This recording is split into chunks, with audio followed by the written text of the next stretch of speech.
thought I'd play that one because it didn't feel very funky.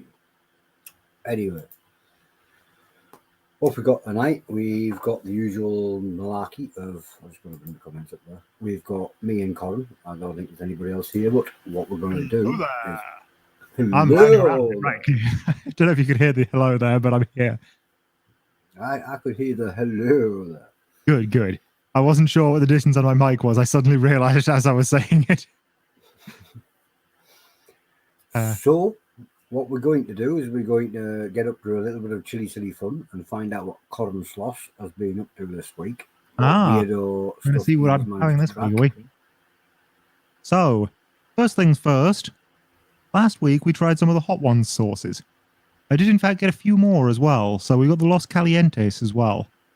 We got the regular, the green one. We got the Rojo, the red. Yeah, I know you don't like green much. And we got the Barbacoa, which, as it turns out, is Chipotle based and has a nice bit of smoke to it. Hi, Peppershism. Hello there. Hello there. Yes, apparently that's what I'm doing today. Right, so probably mention what's in this one first. So it starts with chilies, which are green serrano, applewood, applewood smoked green serrano, and orange habanero. Then it's apple cider, which I'm assuming is apple juice because it's American. Apricot, apple cider vinegar, lemon juice, tomatillo, agave nectar, water, garlic, salt, toasted onion, cumin, culantro, which is similar to cilantro or coriander, but actually is a different related plant. Is it? Yep. Culantro is its own thing. Just learned something. Black pepper and celery seed. Oh, it's quite. And you'll see it's a fair bit thicker than the previous ones from them. Hopefully you can see that. Stu Walker's out tagging people like mad. He's got not crazy thick. It's still pouring into my hand, but not as vinegary as the others. There's a little bit of sweetness to it, but also a nice toasty spice quality to it. A little bit of heat, nothing too much. I'm probably just being a bit picky, but it looked very runny to me. Fair bit of green chili and herb. Well, it's a lot less runny than the pure vinegar ones, but it was still runny enough that it poured into my hand off the spoon. So, yeah, sort of low-medium thickness. Whenever I see sauces that runny, the only thing I can think of is just salad dressing. Oh, you could definitely dress a salad in this, but that's also going to work quite nicely on Mexican foods, as it's intended to. Which I don't eat a lot of, so I wouldn't have a clue. Oh, fair enough. I do. But there you go. The red one. This one is red jalapenos, I believe. Yeah, smoked red jalapenos, which, you know, normally chipotle is what we call them. And habanero. Then there's a bit of apricot. Apple cider vinegar again. Agave nectar. Lemon juice. Tomatillo for that smoothness again. Water, garlic, salt, toasted onion. Basically all the same spices, but a little bit of thyme in this one. I don't think there was thyme in the last, but honestly, I don't remember what I read. It was in my eyes and out my mouth, and I never actually hear it. That one did look a bit thicker. It's a tiny bit thicker, yeah. And a fair bit redder. Again, you can still see the little flecks of herbs in it, but unfortunately my camera angle isn't letting me show them off very conveniently. It looks like the consistency of when we get a takeaway chili sauce. It's usually quite runny, so you can dip. Like that, but a little less sticky. Because I know those ones, they're quite sugared up, aren't they? Patrick Weiss has just says they have that sauce in the States, and it's usually on the table in most Mexican restaurants. So it wouldn't be there if it wasn't worth it. So the Rojo one I like a little bit less. It's got less of the sort of citrusy green elements, the herbs. So the spices stand out a little bit less. It's still got all the same things in it, but it's not quite as much my thing, that one. And then the barbacoa one, which if we turn it around, you can see is a lot darker than all the others. Very much. And you'll also see it's a bit thicker than the others once I start to pour it. This looks like more like what we class as type of sauce. Yeah, that looks. Yeah, that's got a better thickness to it. Because we're weird. In fact, I can probably show you off the sauce. Yeah, there we go. It does start to flow, but you can at least get a look at it before it does so. Yeah, it's got like a barbecue saucy texture to it. Yeah. Yeah, and it's not a full-on barbecue sauce. It's not got that sweetness to it. Or at least not nearly as much of that sweetness, and it's not as sticky. But it does definitely have that instant hit of smoke that grows, and it does have a nice herbiness along with. Well, usually I ask you which of your favourites. Oh, this is easily my favourite of this bunch. Oh, well, that's all right, because tonight I wasn't going to ask you. What I was actually going to ask you is more questions about that one. What's the heat level on that one? Because that looks like the one I would be interested in. So it's a relatively, I'd say medium, but sort of medium for a normal person, not medium for a crazy person. It's sounding good to me again. Sort of high jalapeno heat. Or chipotle heat. It is supported by a bit of habanero, but it's not nearly a habanero sauce. So if you can get hold of this one, which might be a bit hard in this country because it is one of the Hot Ones sauces, then yeah, probably very much your thing. There is a website that sells the Hot Ones sauces in the UK. I can't remember what it is right now, but James Nixon, who can't be tonight, otherwise he's thrown the link in because he's usually good with things like that. Well, Hotheads import a lot of the sauces that are shown on the show, but they don't have the Hot Ones branded ones. That might have been the website I was thinking of. Might have been, might not have been. I'm curious now. But we do also have some UK sauces to show off as well. Just a couple today. This is from Orison Sons. This is their Even Flow, which is a strange thing to name your sauce for, in my opinion. I have never seen these before, ever. So this one is first ingredient is tomatoes, then habanero chili juice. That's one of the two bits that got me about this, is why is it juice and not just habanero chili? I've never come across a sauce that's juiced their peppers before. Then red pepper juice, cider vinegar, fermented red chili, sugar, maple syrup, smoked chili powder, fenugreek leaf, guar gum, and oregano. They just, other than the fact that they said pepper juice, the rest just sounds like normal sauce ingredients. Well, I don't come across a lot with fenugreek leaf in either. Oh, that's just off the camera, sorry.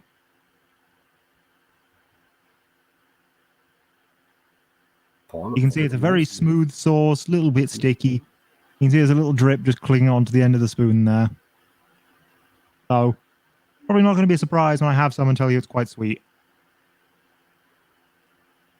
But there is also a bitterness from the fenugreek leaf that takes the edge off that sweetness. And you do really get that sort of earthy fenugreek herbiness from it. And yeah, you do taste a little bit of that habanero fruitiness, and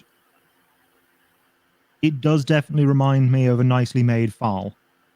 It's not quite the same thing. It's not as deeply red, but it does have the same sort of herbs and spices. It does have nice heat to it.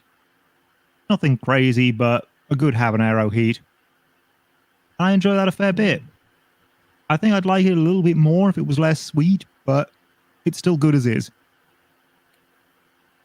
It sounds like something I would probably do more cooking with rather than using it as a sauce. Because the second you said it's got that foul taste. Yeah. I'm more liable to marinate a bit of chicken in it. Yeah, I could definitely see that being a good marinade. Yeah.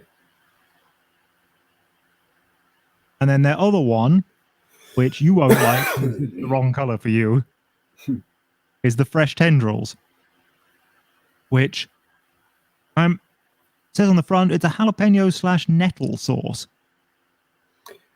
Funny, just Just before you said nettles there, I was sat thinking it looks like nettle tea that I used to feed my plants. Yeah.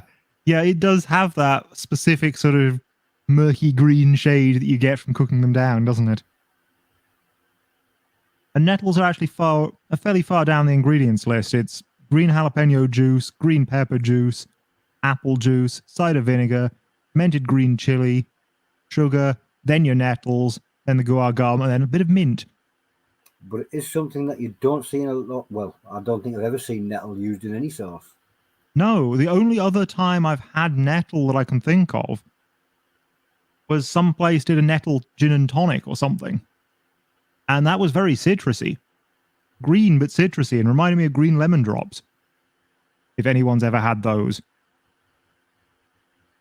How does it smell? Not quite minty. It smells very herbal in a mint-like way, but it's not quite mint. So Which I'm reckoning you can is detect the mints there, but it's not overly minty. Yeah, but I'm suspecting a lot of that's the nettle as well. And again, a little on the sweet side. But you definitely do taste the, well, again, that not quite mintness. And there is some real mint in there too, but yeah, definitely a unique leafy flavor. Quite fresh. Don't get that much of the jalapeno flavor, interestingly, despite it being the first ingredient. But yeah, it's quite a pleasant sweet green sauce. What would you put it on? Oh, what would I put that on? I mean, like most things, it'll definitely go on chicken, but no, you don't think so? Not green sauces. They don't go on chicken. Apart from one, I apologise. There is a green sauce that goes well on chicken. Which one would that be? Garlic chili of the valley. It's not quite a green sauce, but it goes great on chicken, and it's greenish. It's like 50% green sauce, and the other 50% is just pure garlic. It's just absolutely, yeah. It's my idea of a green sauce is garlic. This is more of a sweet, sticky one than a garlicky, savoury one. So yeah, it might well. Irina just says there garlic. She spotted it as well. I'm not fully sure what I'd put that on just yet. Haven't had a lot of time to experiment with this one, I'm afraid. Jew says flower beds. I feel like that'd be a bit of a waste, but each their own. And yeah, that's all I've got for today, I'm afraid. So now I will ask you the important question of, out of all the sauces, I know which one's my favourite. Mm-hmm. Which one would be yours?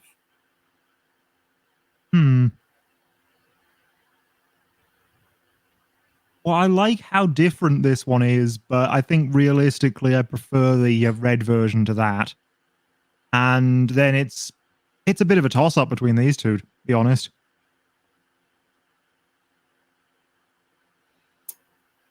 I kind of like the barbecue one. It was my favourite. Yeah, I can see why. Definitely, if you like your smoky sauces, it's a good different one because it's not as sweet. It is a bit more herby. Does still have that full-on chipotle kick to it. That's it. As soon as you say it's not too sweet, you run me because I don't like sweet. Yeah, and that's the problem with a lot of barbecue sauces, isn't it? Yeah. A lot of them are very sweet. It all seems to be sugar and vinegar.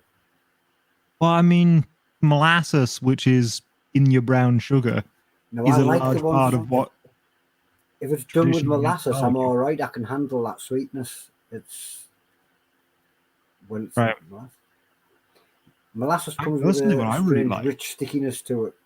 What I really like, though, are the cherry-based ones. Adele, she's a cherry-based barbecue sauces. I think Sean Overthrow, Flavor and Fire does. Yeah, he does his Bouffumé Cerise, I think it was. Something like that, yeah. But there's also the Chili of the Valley one, which uses a cherry-based liqueur or beer or something. Not quite as obviously cherry, but still very nice undertones of it. Me, I think I'm allergic to fruit. And there was one other cherry one I had. Pepper Oh, Shism wait, says no, he that loves wasn't cherry-based one of sauces barbecue. too. So That was there hot. you go. Hecate's All Creek. producers out there that are making Cherry barbecue and chocolate. sauces, you need to jump onto this cherry idea. Yeah, cherry-based barbecue sauce, definitely a winner. And it's obviously a winner because there's so many people says cherry-based. But so's the herbs in this, so herby barbecue, not a bad idea either. Now I am more of a herby type of person, so that's probably, well, that is the one I'm interested in. That is the winner for me tonight. That one. I didn't even taste it. It was just going off your descriptions. Have you got anything else you'd like to show us? I don't believe so this week, I'm afraid. So, what he's going to do? What am I going to do? I'm going to run because I'm ringing in my ear holes. Somebody appears to be phoning me. Ah. I can't see who it is, but somebody's phoning me. I've got no notifications, but I've got.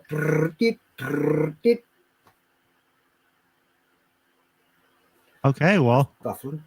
maybe we should let you go take your call then. It's got me confused. It's hard to concentrate. I'm going to pop one off. I'm going to say good night. See you later, guys. Yep, and we're not going to read Stu's comment. Bye. I lost. Yeah, I'm going to go and see what's going on. See you in a bit, dude. I'm going to shoot off, guys, very quick because this is ringing and ringing and ringing. Mute Chilli-heads, Lucifer's son. Bye, guys.